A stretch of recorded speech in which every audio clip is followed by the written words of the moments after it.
Folks, Truthaholic out for sale.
Hi. Aw, you're brain dead.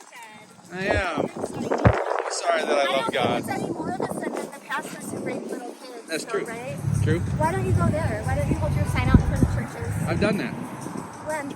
I've done that I'll probably. join you if you do that. Would you? Yeah, Are I you would. dead serious? I'm dead serious. If you have a sign that talks about the rape and the molestation happening within church walls, I would join you for that.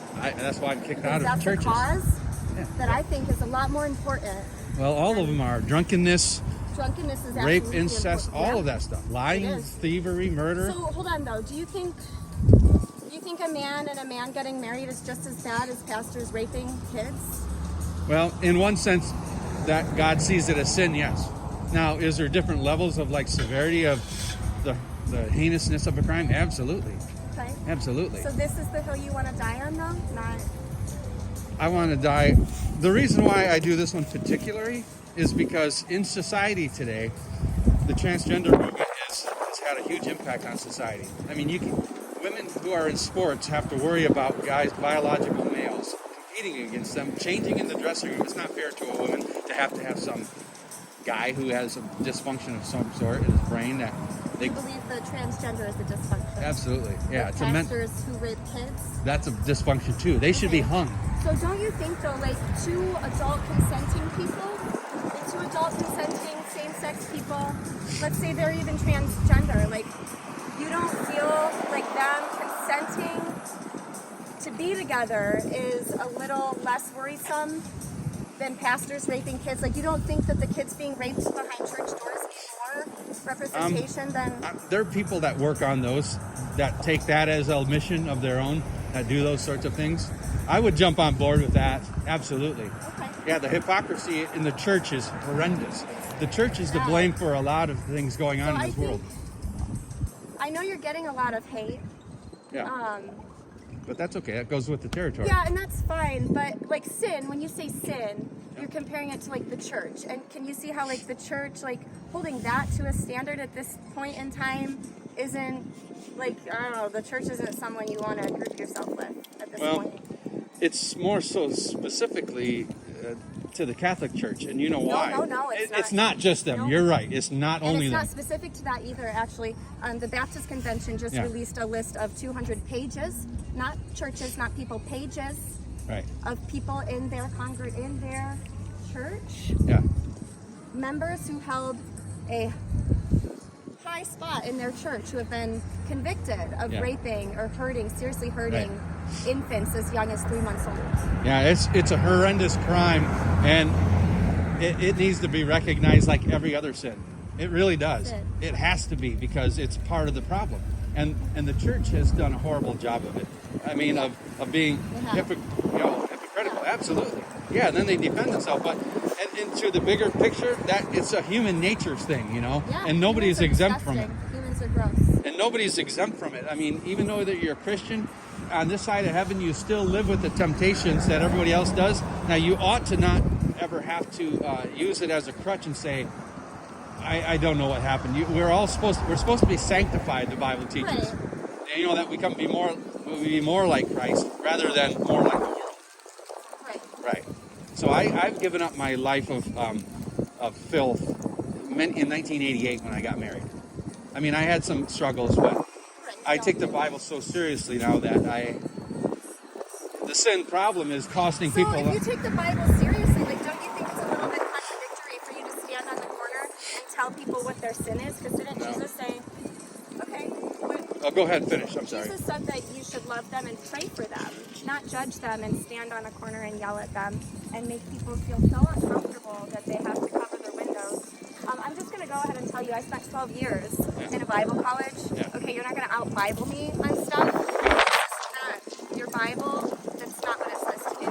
I understand people are confused. I understand it's hard to not get caught up in media and everything, but I can assure you, the Jesus of your Bible, this is not what he said to do. Really? How do you know that, though? Because you believe that homosexuality is not a sin, right? Could I ask you that? Do you think it is a sin? No, I don't think it's wrong. Right. So Mammals, which is what we are, we're mammals at our base. Scientifically, we're mammals. Homosexuality is shown throughout thousands, millions of mammals. Like, it's not uncommon. I think people are scared of it. I feel men and women who are so afraid of it, they're curious about it, and you don't understand it, so you're afraid of it. That's natural. But I can assure you, your Bible, the Bible that you read and believe, is not. Well, I've been studying it for, longer than you've been alive. Okay. So, you've come to a conclusion for whatever reason that you have. Yeah, science, actually. Yeah. Because, see, you believe we evolved from a mammal. I believe that we were created in God's image, male and female. So God is a male and female? Well, remember in the beginning it says us. There's plural. Right. God is plural. Okay. So God's... So he's a man and a woman. That's interesting, right? And when they say us, if there's more than one God, maybe there's a combination of male, female. Oh, so there might be a gay God. Well, it doesn't say that. You would have to leave that open for some form of interjection. How you would want. Why? Interpretation is the word you're looking for. No, interjection, because if did you know that the Bible that you probably believe and read, was changed drastically in the 70s? Okay, but do you think that the word homosexuality wasn't an issue in the Bible until the 70s? Yeah, see, somebody's fed you those lies, and I'm not trying to be disrespectful to you. No. I'm not being at all. I'm just telling you that that's the most common line that I hear from from the LGBTQ community, but it's not true. Just like true. No, it's not true. Do you know the Hebrew word for? It says that Zakar. It's been used 82 times. It's talking about the male who lies with another male.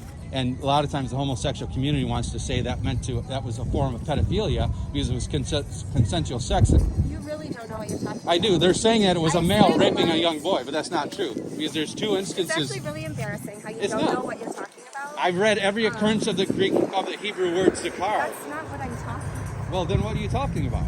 Then why are you telling me? I'm talking about your Bible that you believe has been fabricated. Okay. Well, that's fine. It was changed. Okay. Well, thank you very much. I appreciate the conversation. No, you spent 12 years and you didn't learn a thing. 12 years and you didn't learn a thing. She went to a Bible college for 12 years and didn't learn a thing.